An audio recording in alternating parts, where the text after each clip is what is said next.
Welcome back to Sports Check on this Monday morning, the 6th day of February 2023. It's a back to school Monday, actually reporting to school Monday for the penultimate class of the 844 education system, plus also an announcement at 1 p.m. by Interior CES Professor Kithure Kindiki on Kenya's state of the interior at 100 days. So part of the stories we're covering. Before we get back into a conversation on Kabaddi, let me introduce our sign language interpreter, Lensa Odingo, and also a story that's happening right now. It's the Kenya Integrated Agriculture Management Information System launch, which is KIAMIS. So CS with the Kalinturi speaking. Okay. All right, we'll be joining that about streamlining the agriculture sector, and that is at the launch of the Kenya Integrated Agriculture Management Information System, KIAMIS, that is a briefing that is happening at Kilimo House. This is a database for all farmers in the country. So, time for us now to move to a different conversation, and it is one that, I would say is quite interesting. It's a sport that can get quite addictive, but I'll tell you this, Kenya is ranked 7th in the world at the moment. And if you watch people play, they can get quite, I would say, aggressive and excited about that. We are talking about a sport called Kabaddi, the national sport of Bangladesh that's got root in Kenya, and there is the league going on, and Kenya wants to go out there and compete at the global stage. And in studio with me, immediately on my left, we have got Crispine, Odhiambo Zuma, who's the captain of Team Kenya. Yes, sir. Welcome to KBC. And he's also the captain of a side that is known as the Kasarani Lions. Yes, you're right. So you're basically playing around your home ground at the moment. We are the hosts. You're the hosts. All right, there you go. And also, we have got a coach of the sports, the national team coach, Crispine Otieno. Yes. Thank you. Thank you. Thank you very much. Now, this is everyone whenever they see Kabaddi. And maybe Brian, you could just drop some of these videos right from the start so that people can see the kind of excitement. How did, I've been looking at some of the sports coming into this country and they're picking up quite fast. And a lot of them from the Asian subcontinent. I'll have to be specific. Yes. From around India, Pakistan, Bangladesh. Just how did Kabaddi get into this country? And, you picking it up to Kenya, producing some of the best Kabaddi players? Okay, if I may start. Kabaddi was introduced in Kenya back then, maybe in 2012? 2011, 2012. That's when Kabaddi got root into Kenya. It came in as a Sako Kabaddi, the one with big men. you had to go to gym and eat well for you to play Sako Kabaddi. And then from there, we went into YouTube and found out the one that's professional, called Rectangle Kabaddi, the one that we are playing now in the leagues. Mm-hmm. Now this one, you don't have to be that big. You have to be smart, you have to be quick, and you have to just know the skills of the game. So this one involves everybody. And since 2012, we have been developing slowly. And in 2016 was our first time to participate in a World Cup in India. And we were underdogs because we had not played any big team, or we had not competed anywhere. But we were just training here, watching the games in the YouTube. We were training through the YouTube with Madam Leventa, showing us a little that he was seeing in YouTube, because by then most of our players didn't even have smartphones. So she had to see and come and teach us. And from there, we went there, and shockingly, we became number 5. Yes, we became number 5. We were the most improved team in the tournament. And from there, Kabaddi has been growing in Kenya slowly, and to date, now we have a league. It's a very, very, very big thing in Kenya now. Yes. So let us now come to this. You've mentioned the two codes of Kabaddi. Yes. Circle and rectangle. Yes. Now, take us through what Circle Kabaddi is, and now what you are having now as Rectangle Kabaddi. Okay, Circle Kabaddi was being played in a circular ground. It's a circle, and then divided into two. And then there are 4 defenders each side, and then there are raiders who are in a line, and they enter to go and get to touch maybe one person from the 4 defenders in each court. But now that was not that much professional, because maybe it has a lot of injuries, and it's one-on-one. It's like judo, the one where somebody gets to attack you and puts you down. So that one is not a bit professional.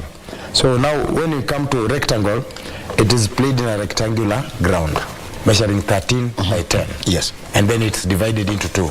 Then we have 7 aside. And then in this 7 aside, there are defenders. The 7 are defenders when they are being attacked by a raider.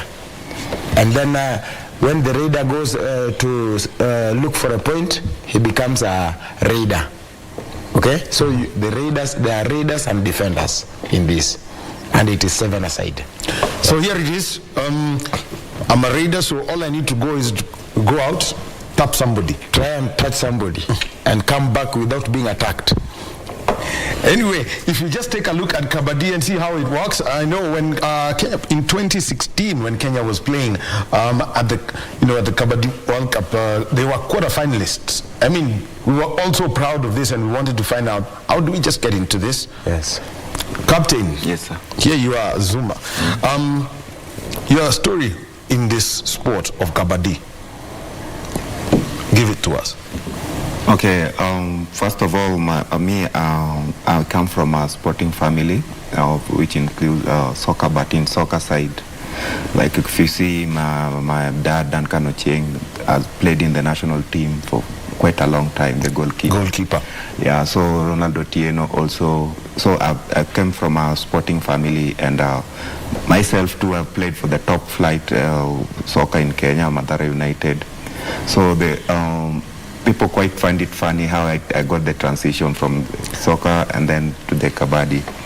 So I found Kabaddi interesting because it's something that is new, and I really wanted to leave a legacy in a sport, because I really like sport, I really love sport. When I got into this Kabaddi, I met a lady called Lavente Oguta, and then she told me there is this game that we want to introduce in Kenya, and why can't you come and try play it? I asked her which game. Then I ignored her, and then she... The name itself, Kabaddi. Yeah. It's fun. Yeah. I ignored her the first time. Again, she called me again. She called me over and over, and then I said, it's okay. Let me go and try. Because Why the push? Interesting. It's very difficult for someone to keep telling you, hey, come, tucheze, kuja tucheze. I think she saw that I had a potential, and maybe some of the requirements that are required for a player. I think she was looking for not like raw people. She wanted to see like the people who are being doing transition from other sports, so that at least they can pick up very fast and to learn the game in a speed that to understand the game so quick. Yes. Okay, so there you are, and you finally accept to pick up the game. Yeah. What was the first thing you found out about Kabaddi that... Because if you take a look at it, you'd say it's probably one of the childhood games you were playing. But like, Yes. Okay. So how did you find it now? Because I know somebody will say, sasa hii tulicheza tukiwa watoto. Okay, Kabaddi has been there ever since, and our childhood. It's just that it's a game that has been modified into a top class standard, and being taken even to Olympic, and like to put it on a professional way, so that at least it's a game that people understand and the people can play, yes, professionally, just like other games that are played in Olympics and all over the world. Yeah. Well, and actually, Kabaddi was a demonstration sport at the Olympic Games. I think it was games of what? Hitler's Games, 36. Yes. 1936. Yes, 1936. So it was at that point. But you see, for you, for you to be an Olympic sport, you need 75 countries on 4 continents, and so far, I know Asia and Africa leading part. Okay. Right now, Kabaddi is played in Asia, Africa, Europe, and America. It's all over. It's now right now almost every continent. Yes, it is there, because Now in Bangladesh, that the tournaments that are upcoming, we have teams from Africa, Asia, Europe, and the three continents. Yes, already are represented there. So it's a game that is now getting a lot of fans, and it's now getting popularity everywhere. So Kabaddi, now everybody wants to get involved with Kabaddi. Even the CS of sports, yes, Babu Namwamba, when we had a meeting when he was trying to talk about sports. Okay, Coach, yes, let me just interrupt you. Yes. And we are in studio with the captain of the national team on my immediate left, Odhiambo Zuma, and also the coach of the national team, Crispine Otieno. And Crispine, yes, you were talking about the rectangle Kabaddi and yes, what's yes, actually required and how different. You mentioned that you have to be a bulky guy to play circle Kabaddi, yes, but yes, this one requires brains. Yes. And from some of the earlier videos we were seeing is how people are defending, because the whole idea is to tap somebody, yes, and then run away. Yes, yes, yes, yes. So do it, just tell us how the smartness is that you are mentioning is required for you to do this. Okay, like Odhiambo Zuma has said here, at least with an idea of sports, like the transition he had from football. I also come from a sporty family. We are athletes. My brother Hesbon Oduor, he's a top sprinter. He was in the World Cup. But being that we come from a sporty family, Hesbon is in the Kenya 4x1. Yes, yes, 4x1 team. Yes, yes, yes. He's my brother. So as you can see, so you can run away very fast. Yes, yes, yes. Running. You have to also have that quickness, because your feet has to be quick. As you can see, they are trying to defend this raider. Yes. So you have to move in a C shape. The C shape makes you maintain you cover your guys from this side, and then you cover the guys from that side. If he tries to attack on that corner, then you come and cover him. So you have to move in that C shape to help you in covering each other. So you have to be very quick in moving. You just have to be very quick. So you have to be somebody who has trained, and you have to know where to attack and when to attack. If you attack inside, they will get to attack you. So you must try and attack outside as much as possible. And you focus on this person, and then you look behind you. Because when you are moving this side, there are people who are following your back. So you have to be quick in knowing that this side is this, they are following me, and this side I have to attack also.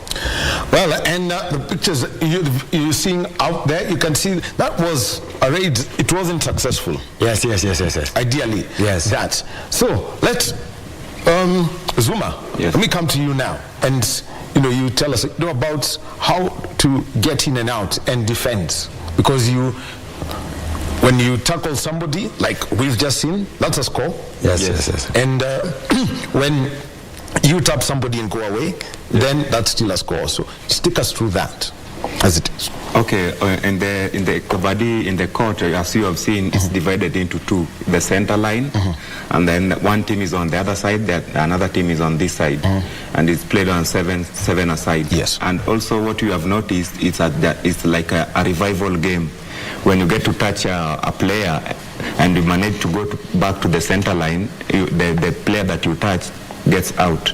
No matter how many you touch, like maybe one, and then the other defenders were trying to protect him, and then you manage to cross to your hand or any other part of the body to the center line, they go out. So it's a game of revival, and so which means they now come down to 6. Yes. Yes. So maybe, for example, your team and my team, we started on a 7 aside when the games begins, and then we send our raider, the person that is sent to the other court to look for the point, and you are only given 30 seconds to do that. And when you are on the other side, you manage to touch someone, one of their players, and come back, the player goes out. And then if you don't manage to get the player, if they catch you over there, you also go out, and then they send there. So when this playing is being played, you're given 30 seconds, and your team is just watching you trying to get a touch point. Comes down to that, and this is timed, actually. Yes. Coach. Yes, when you are going to raid, It's 30 seconds. it's 30 seconds. And on that 30 seconds, you have to chant Kabaddi, Kabaddi, Kabaddi, Kabaddi, Kabaddi, Kabaddi, Kabaddi, as you are searching for the point. If at all you lose the count, then you are out and the opponent gets 1 point. So you have to say Kabaddi, Kabaddi for the 30 seconds that you are searching for the point. You have to always just sing it, Kabaddi, Kabaddi, Kabaddi, Kabaddi, Kabaddi, as you are searching. So that guy there, he has to say Kabaddi, Kabaddi for the entire 30 seconds that he's looking for a point. And then there are two lines where the defenders are. The one a little bit up and close to the center line is called a bulk line. If at all you go there and you want to raid, you have to like enter your two legs inside. You have to stand inside it to show that you are now doing. So the two yellow strips, you have to be inside. Yes, yes. You have to be inside one of them, the first one, to be a successful raid. Yes. So if at all you don't enter inside there, then and you try raiding and you don't get a point and you go back, you are out of the court and the opponent gets 1 point. So you have to enter there because there is what we call first raid, second raid, and then third raid. Yes. With the first raid, you can go, not get a point and come back, but you have to enter into successful raid. And then there is a second, you can do the same. But the third raid is called do or die.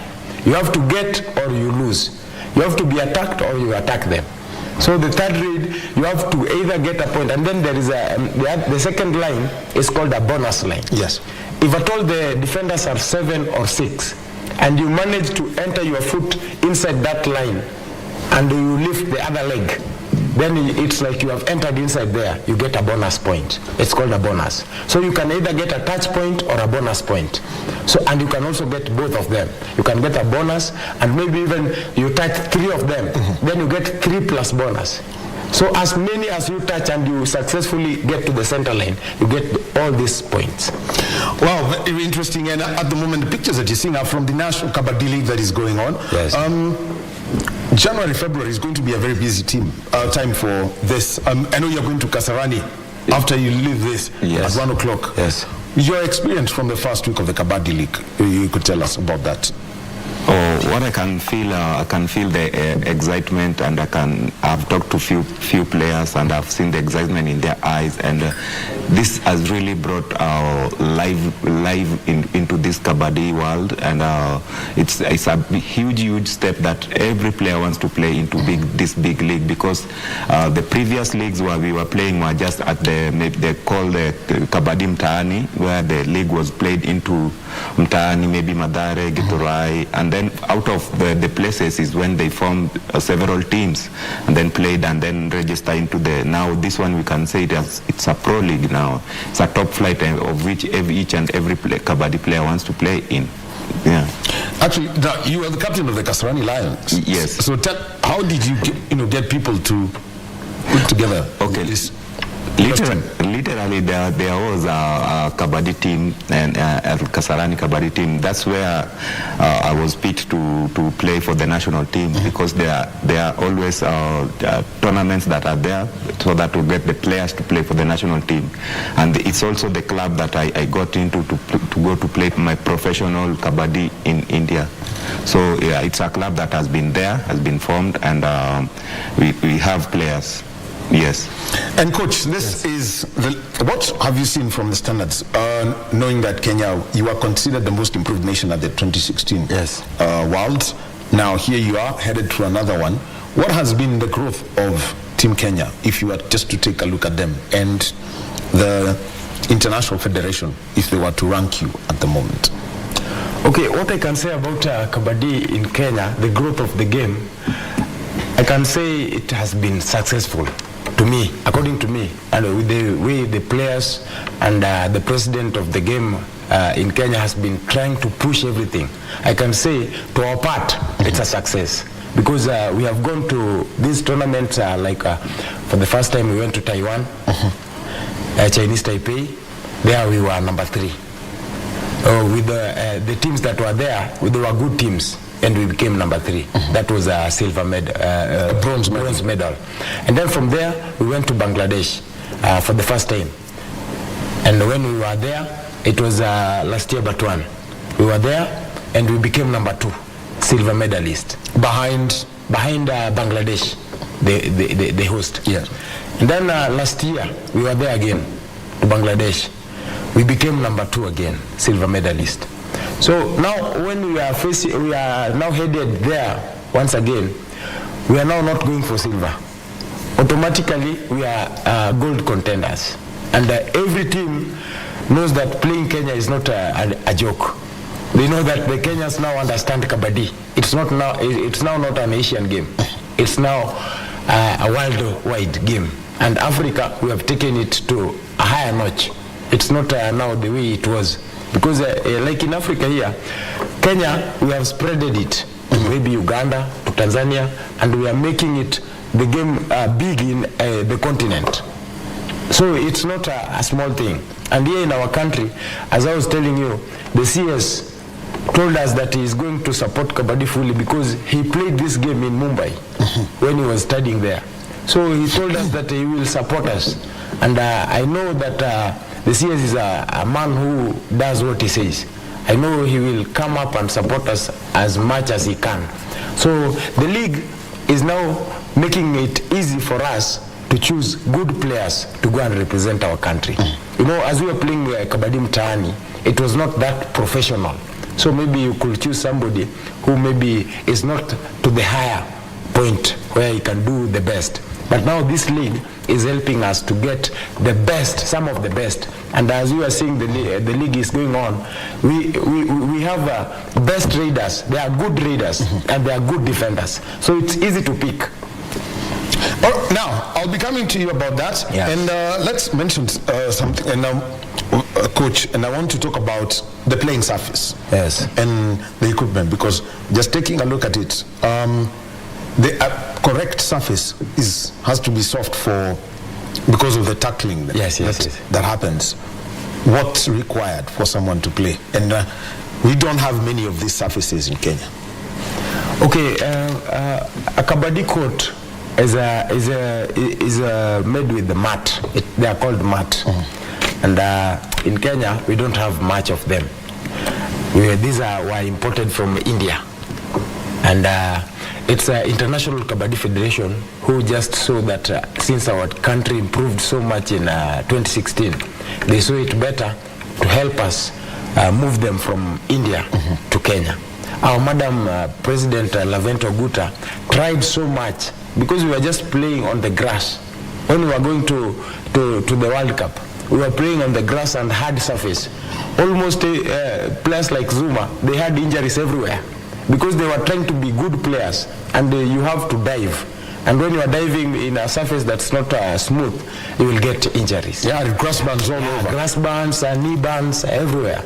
But now since we got the mat, they are less, but we try to utilize the less that we have before God opens doors so that we get more. Because like now, Kabaddi is played all over in Kenya. Yes. In Malindi, in Siaya, in Kisumu, in Mombasa, we have teams all over.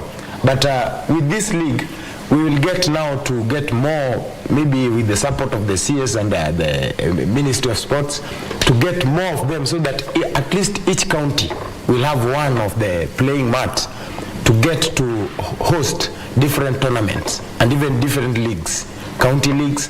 And also Kabaddi is now in the curriculum, CBC. Kabaddi is there. They are being taught. So it will be easy for the kids to learn it when they see there is a league there and they see some of the national team players going there and coaching them. It will be a very good experience for them to know this game. And if they start knowing it from that childhood level, in years to come, we'll be competing with India because they are the champs. India and Iran, they are the defending, the teams that are on top there. But they fear Kenya. And if we invest well on this game, I can tell you we can be bigger than rugby. In Kabaddi, we can be bigger than rugby. Well, because we have brought a lot of medals. Actually, well, there you are giving a case for yourself. Even rugby have brought medals. Yes. So we want to see that sport. It's a team sport with a mix of individual. Yes. Now, let's, Zuma, let's talk about this as captain of the national team and the league that we have. Hey, Lakini University sides in Kenya and your names, please. Give us some good names. University of Nairobi, they've got a basketball team called Terrorists. Now, JKUAT have a Kabaddi team called Assassins. Yes. And they are shining out there. What have you seen from the teams competing in the league as you lead the Lions? What I can Kasarani Lions. What I can say, the Kasarani Lions they are a very good team because we have been there for a very long time, I can say. And I think we are the host because the team, the tournament is played into our home ground field. So I think we have an advantage on that. Game in a home ground. There is. Yes. Why? You will see when we lift the trophy.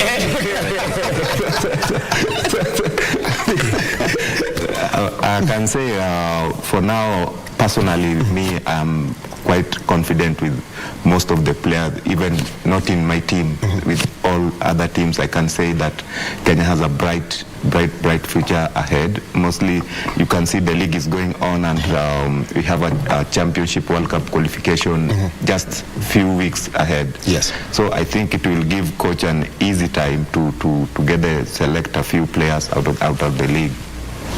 Like now, the players will be at top class performing, and with the match fitness will be there. So there will be no much work to do for the national team. It's just assembling them and just get the teamwork together and go represent the nation. Now, Coach, your assessment of what the key things that players have picked up over the past, over the past, say, 1 week, and how they've been approaching these matches? Okay, what I can say, the players have been improving. There are some players who are improving. When we started the league, there are players who are new into maybe such a league. They were new. But right now, since they have played some games, there are players that are surprising us. They are surprising us the way they are picking up with the game. Like Team Kasarani, as he has told you, most of them have been there. So it's a strong team. But as you have said, JKUAT Assassins, they are good. They have offense and defense. The name is a difficult one to use. They are assassinating other teams. They are scaring them. So they have both good offense and defense. And that can win you games if you have both good offense and defense. And that's what I'm looking for the team that I'm going to select to represent our nation. Because you have to have good defenders who can also raid and get points. Mostly all-rounders. They are called all-rounders. Yes. The one who can go and get a point on raiding and can defend well. So JKUAT has that. Kasarani also has that. And don't forget my team also. The one that I'm coaching now in the league. Kayole and Bakasi Giants. They are also good. They have offense and defense. And Maki today, my team has a game with the Kasarani Lions. It's a very tough game today at 7. It will be a very difficult 7 p.m. 7 p.m. today. My team is playing his team. So it's going to be a very difficult game because we are good both sides. Well, quite interesting. We will be looking out for that, and remember, we'll be keeping you updated on that. And Zuma, you mentioned something that people may tend to forget, is that Kenyans have great opportunities out in India, in their pro league, because India's got these franchise systems. Yes. Where there's Kabaddi season. Yeah. What are the opportunities that you've seen come your way and can get to more Kenyans in this sport? Because India pays. Yes. They will pay you proper to go play Kabaddi there. Yes. First of all, I would like to at least congratulate other players that we did our best and also performed at a higher level that we got to get selected big clubs over there, and they really respect Kenyans. You can name them. I can start with myself here with my team, Partner Pirates, and we played the same team with Daniel Omondi, James Kamweti. There are others who have started before, Simon Kibura, Felix Opana, David Musambai, Patrick Muvai Zao. So there are many, Victor Obiero.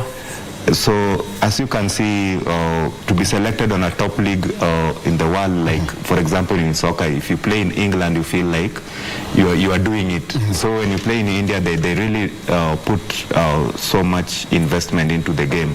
And one thing I'm happy about it is that now the people who are organizing all this league over there, they got attention of the Kenyan league because they have seen the potential that we have in players. And now that we have invested into starting our own, I think the world is kind of shaken, because if you have a league, it means you will have various good players, a lot of good players. So I think investors now want to come and chip in. I'm telling you, this is your opportunity where you to place your money. Just come into the office or get into the website of Kenya Kabaddi Union and see how you can support. It doesn't mean that only the Kenyan government, even well-wishers, just like you, Baba. You can just say, now I like maybe the Kasarani host, I want to invest with them, I want to motivate the players. It's allowed. It's a Kenyan game. It's not an individual game. Yeah. Proper opportunities, by the way, coach, that you've seen. And say, for example, when Zuma goes to play in India with the others who want to play in the franchise leagues there, what are the experiences that they do get? Okay, when they go outside there, actually the Indian league runs when August to December. Mostly. Yes. In the Indian league, it has a lot of advantages. First of all, they have 1 month to just train first before they enter into the league. So with this 1 month, they get all the skills of Kabaddi, because the coaches there are more experienced. So they get all the skills. And that's what has helped us, because these players who have gone there, if they come back, they give us more skills and our players get more skills. So skill-wise, we get advantaged. And then their pockets, when they come back, their pockets are good. I won't lie to you. That's the whole essence of pro sports. Yes. Their pockets are good. So this makes even the younger ones, they want to reach to where they have reached, because they know if they reach there, they will get something good. So it has a lot of advantages. And I can also thank the Indian League, because they have seen the potential in Kenyan players and they have really supported us. They have wanted to make our players reach top there. And it has helped us in the international tournaments that we have gone. It has really helped us. So now let's move on to this next one. And what is all about getting ready for qualifying for the Worlds. What's the whole process here that we've got? Okay, preparing for the international championship requires a lot. Maybe it all goes around within the players. You have to make sure you have good players, and they are physically fit and mentally fit also, because winning is not only on the field. It begins at home with yourself and everything. So I always say myself, if we prepare well and put players into focusing onto the game, and that includes maybe finances and also fitness training, teamwork training. It includes a lot, and as per now, as I have seen, I'll call for this championship that is coming, World Cup qualifying Bangladesh. I would like the government also to do things in a good time and help the team for preparation for the championship. I hope you've taken your forms to the Sports, Arts and Social Development Fund in time. Yes. We have taken them already. I can also thank the government, because they have always tried to help us as much as they could. In the previous tournaments, they have came in and chipped in where they could. So I know that possibly even this time, they are going to support our players. And we also have Junior World Cup that's also going in Iran. So our juniors are also going there. They were also silver medalists. So we have these tournaments that are international, and Kenya is really ranked. So we just want the investors to come in, support a team in the league, and help the boys to become better. The Bangladesh event, you should just give us an outlook on the kind of competition that you will face. Okay, in Bangladesh, we are going to face a competition against the host Bangladesh, and then we have Chinese Taipei, we have Thailand, which is also a very good team, and we also have Iran. All the teams there are good teams because they are the teams that are top class, and I think most of the teams there are top 20 in the world, and you can see the challenge, and everyone wants to prove to Kenya that we want to beat you because we have been unbeaten for a very long time, and you can see every team at the same time they want to play Kenya to prove a point, and at the same time they are scared of playing Kenya and losing at the same time. So it's a challenge to us also to maintain the title. When you have a title, you have a burden to prove to people that it was not just it was not just luck. It was not just luck. You worked hard for it. Yeah. So. And also in Africa, we are the champions in Africa. So this qualifies us to go there and compete for the position in the World Cup. This tournament is going to be tough because they are going to select the best performing teams are going to be selected. Maybe 3 or 4 are going to be selected automatically to the World Cup. So it's not an easy one. It's a tough one for us, and we have to go and possibly win it. Now, I want to touch on juniors, yes, on the Junior World Cup. Yes. What's the process for ensuring that you get them training and training in the right way and performing at the highest level, so that when they travel to Iran, they are ready to compete against Iran, who are one of the top 2 nations in the world? Okay, what really happens here with the junior, you can see that the Kabaddi now is playing mostly even in the schools, and we ensure that at least we talked with the team management that are playing in the league, that at least to have at least 3 or 4 juniors into the team so that they can gain the experience during this when the league is running out. So you can see when you are keenly that at least in the league there are junior players in between the clubs. So at least that's a plus for the junior national team because they are already into the momentum. Yeah. Deepening it into schools, because you said it's in CBC. Yes. That means now you've got to train coaches. Yes. The way sports works is that it's got its own order. Yes. Yes. But the coaching certification, what's being done so that if it's part of the curriculum, then the people in the schools who are going to go there and coach Kabaddi then are actually qualified. Yes. Yes. Okay. For now, you can see. Back then, people didn't know where to train as a coach or where to. But for now, there will be camps. In Kenya, there have been camps, but the Kenyans, Kenya Kabaddi Union organization will create an awareness where coaches will be trained, professional coaches, and also even taken abroad for the verification. But I know that's the thing of the federation, that's it being planned, and that it's been there. But now, since it's been in the school, they want to make it professional and as for the satisfied legal coaches. Yes. What has been getting the coaching qualifications? Yes. As you add on to that. Yes. What has been happening is I got my coaching qualification from India because as you are training there, as you are playing there, and then I went there for the coaching. Even the referees, they have been trained there to get certified, to know what to do and what not to do, and how to coach the team. We went there and got it there. And now we were satisfied to get to train more coaches here locally. And thanks to Kenya Academy of Sports, they have been partnering with us. We had a training event in Siaya.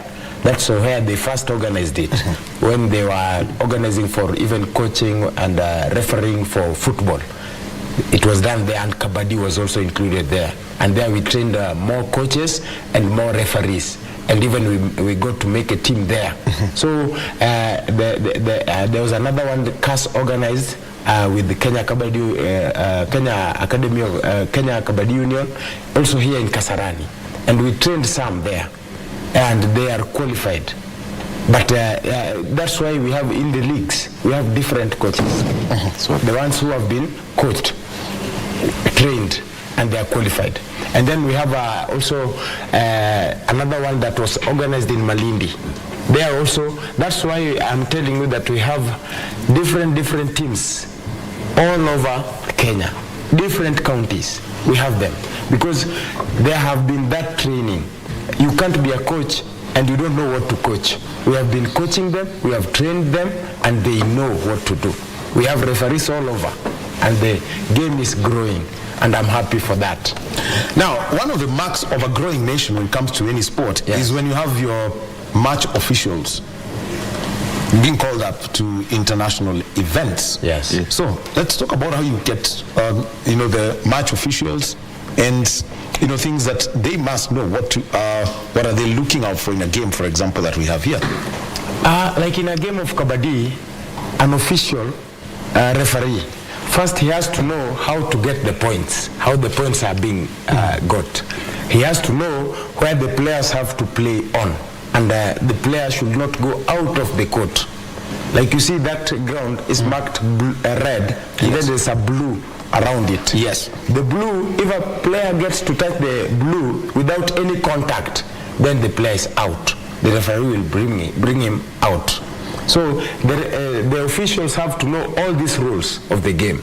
And thanks to our country, Kenya, because we have like 4 officials who have been to the top league of Kenya, of India Pro Kabaddi. We have Julius Opio, who was there. He represented Kenya as an official. We have Eddie Edgar. He was there also. And we also have Jamal Sindala. He was also there in India. They have been there to the professional Kabaddi in India. So from them, now they come back and teach more referees. And they have done that so well. That's why in the league we have more referees to help us in the league. Let's also mention about the women's game. Yes. And their calendar. How's it been growing and since it was picked up? Okay, the women's team, they have been playing. Their league is a little bit. Let me say a little bit young, because the ladies, we have been having challenges. You make a good team and then they disappear, some disappear. So now, since the league is going to start their own league, they have now come back, and we have different teams from institutions. We have NYS, we have AP, we have SWAT. There are different teams. They are making a comeback to the game. And in this season, it was mainly for men. And now, theirs is like a demo. And in the upcoming league, we are going to have a very competitive league for ladies, because right now they are training and they are gaining a lot of skills. Now, this is what, for you, Zuma, a convert from football to Kabaddi. The question then is, how do you spread out this gospel as the players? What are you doing to make sure that the sport is sustained and people can join? Okay, for now I can say first thing we have that's in school first of all, and when mostly when if you want to see a growth into the games, you have to start from the junior team. So what we are doing is we want to make sure that the school leagues are stable and are up to the class, and then we bring into the one, like I was telling you, Kabaddi Mtaani games. Like we will organize leagues also into the grassroots level to at least create awareness of the game into the school, into the counties. Like we have been having county leagues, and now we want to have more county leagues after maybe the pro league. Now we go maybe Mombasa, Malindi, Lamu, whatever. And then another thing also is to broadcast the game.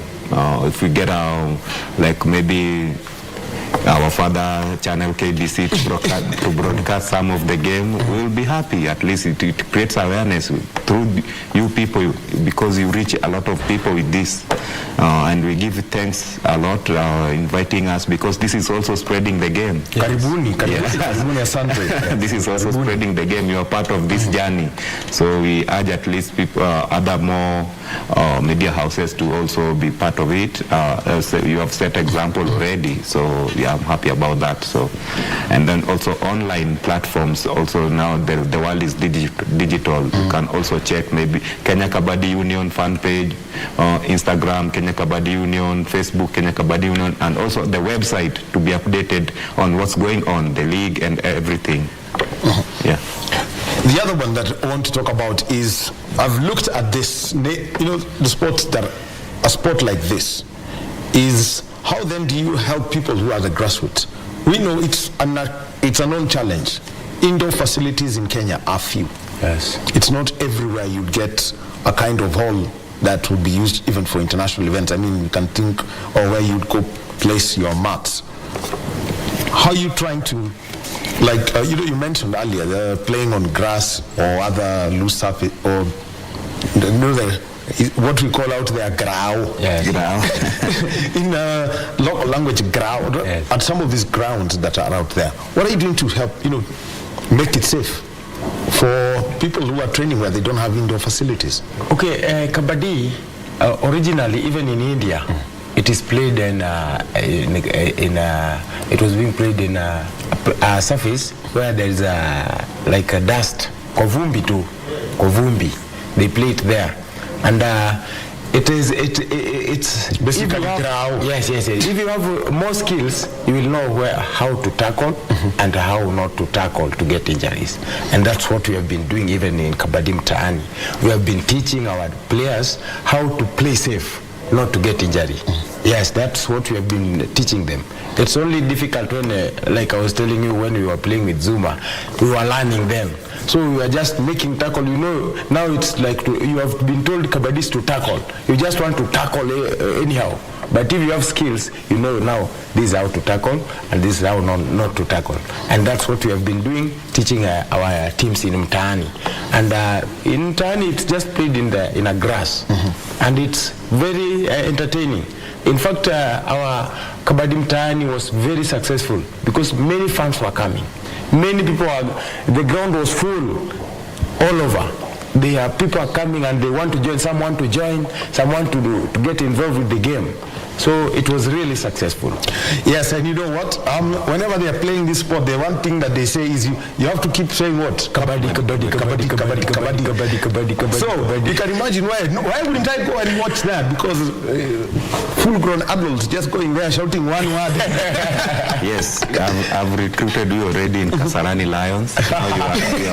You are our fan. And to add on what Chris has said, yes, you are asking like this playing in mat. The mats can be really dismantled and then assembled again. So when the county league, if the county league teams can be stronger, they can just import the mats, and we, at least per county or per town, you can have one hall, and then to place them there. And then good thing, you can travel with your mat whenever you are going to for a championship or maybe Kabaddi Mtaani. You just place them there, play, and then move them.